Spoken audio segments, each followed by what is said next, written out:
వీళ్ళారా, బాగున్నారా? దేవుని వాక్యాన్ని క్రమంగా చదువుతున్నారా? ప్రార్థించుచున్నారా? నేటి వాగ్దానపూరితమైన మాట యెషయా గ్రంథం 54వ అధ్యాయము 17వ వచనం. నీకు విరోధముగా రూపింపబడిన ఏ ఆయుధమును వర్ధిల్లదు. ప్రభువు గత కాలమంతా మనలను కాచి కాపాడి నూతనమైనటువంటి మరి యొక్క మాసమును దేవుడు మనకు అనుగ్రహించినాడు. ఈ మాసంలో దేవుని వాగ్దానము ఏమిటంటే, నీకు విరోధముగా రూపింపబడిన ఏ ఆయుధమును వర్ధిల్లదు అని అంటున్నాడు.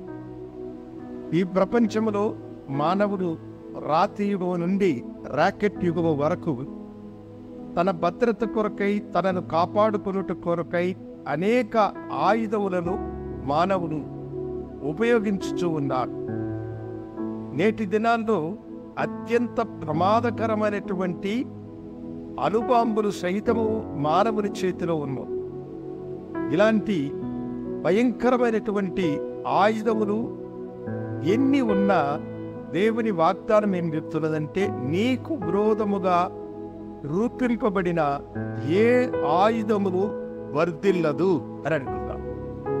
నీకు విరోధముగా శత్రువులు చెలరేగి ప్రమాదకరమైనటువంటి ఆయుధమును ప్రయోగించాలని చూసినా అది వర్ధిల్లకుండా దేవుడు చేస్తానని వాగ్దానం చేస్తున్నాడు. రెండవ ప్రపంచ యుద్ధ కాలములో నియంత అయినటువంటి అడాప్ట్ హిట్లర్ లండన్ మహానగరం మీద ఒక సూపర్ బాంబును ప్రయోగించాలని అతడు తీర్మానించుకున్నాడు. లండన్ మేయరు లండన్లో నివసించే ప్రజలందరినీ సురక్షితమైనటువంటి ప్రాంతములకు తరలించమని జర్మన్ నియంత అయినటువంటి హిట్లరు లండన్ మహానగరం మీద సూపర్ బాంబ్ అనేటువంటి ఒక వినాశకరమైనటువంటి ఆయుధమును ప్రయోగించాలని అనుకున్నారు. లండన్ మేయరు లండన్ నివాసులు అందరినీ కూడా సురక్షితమైన ప్రాంతములకు తరలించవలసిందిగా అధికారులకు ఆదేశాన్ని ఇచ్చారు. అధికారులు ప్రజలందరినీ సురక్షితమైన ప్రాంతములకు తరలించారు. ఇది ఎవ్వరూ పట్టణంలో లేరు కదా అని పోలీసు వారు తనిఖీ చేస్తూ ఉండగా, దూర ప్రాంతములో ఒక ఇంటిలో లైట్ వెలగడము వారు గమనించారు. వెంటనే వారు అక్కడికి వెళ్ళి ఆ ఇంటి తలుపును తట్టగా దాదాపు 90 సంవత్సరాల వయసు కలిగిన ఒక ముసలామె వచ్చి తలుపులు తీసిండు. అప్పుడు వారు ఆమెతో, పెద్దమ్మ, హిట్లర్ బాంబు వేయబోతున్నాడు కనుక సురక్షితమైన ప్రాంతానికి నువ్వు రా అని వారు పిలిచినారు. ఆమె వారి వైపు చూసి, మీరు నాకు ఎలాంటి భద్రత ఇవ్వగలుగుతారయ్యా? నా దేవుడే నాకు భద్రతనిచ్చేవాడు. దయచేసి మీరు వెళ్ళిపోండి నాయనలారా అన్నారు. వారెంత బతిమలాడినా ఆమె వినలేదు.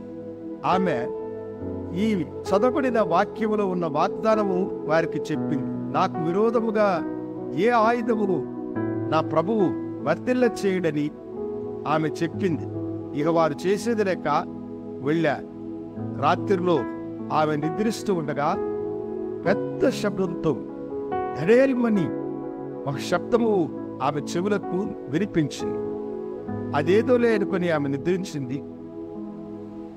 కారణం ఏమిటంటే, హిట్లరు వేసిన బాంబు ఆమె ఇంటి మీద పడి అది భూమిలో పాతుకుపోయినది. అది ఆమెకు తెలియలేదు.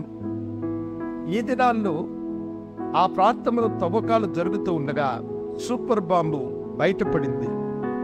అప్పుడు పత్రికల వారందరూ ఆ దినాల్లో ఆ పెద్దమ్మ చెప్పిన మాటను జ్ఞాపకం చేసుకుని లండన్ మహానగరమును కాపాడిన ముసలమ్మ యొక్క విశ్వాసము అని ఆమె విశ్వాసాన్ని కొనియాడిగా.